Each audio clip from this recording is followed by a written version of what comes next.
అలంపూర్ జోగులాంబ ఆలయ ఈవో ప్రధాన అర్చకుడి అవినీతిపై సమగ్ర విచారణ జరిపించాలన్నారు హిందూ ధార్మిక సంఘాల సభ్యులు.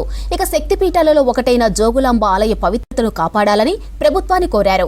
అమ్మవారి ఆభరణాలు మాయం చేసిన వారిపై క్రిమినల్ కేసులు పెట్టాలని డిమాండ్ చేశారు. హైదరాబాద్ అబిడ్స్ లోని దేవాదాయ శాఖ ఆఫీసు ముందు ఆందోళనకు దిగారు ధార్మిక సంఘాల సభ్యులు.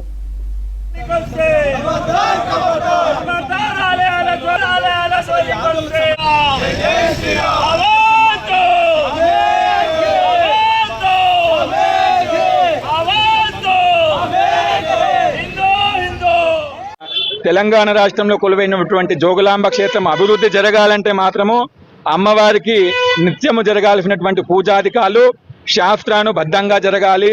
వెంటనే ఈ యొక్క వివాదంలో ఉన్నటువంటి ఇరువురిని కూడా తొలగించాలి, లేదా ఈ యొక్క వివాదాన్ని రూపుమాపాలి. అలంపూర్ వైభవం పెరిగేలా మహత్తరమైనటువంటి కార్యక్రమానికి శ్రీకారం చుట్టాలని మనవి చేస్తూ వెంటనే తెలంగాణ రాష్ట్రము ఈ యొక్క దేవాదాయ శాఖ ప్రభుత్వము ధార్మిక పరిషత్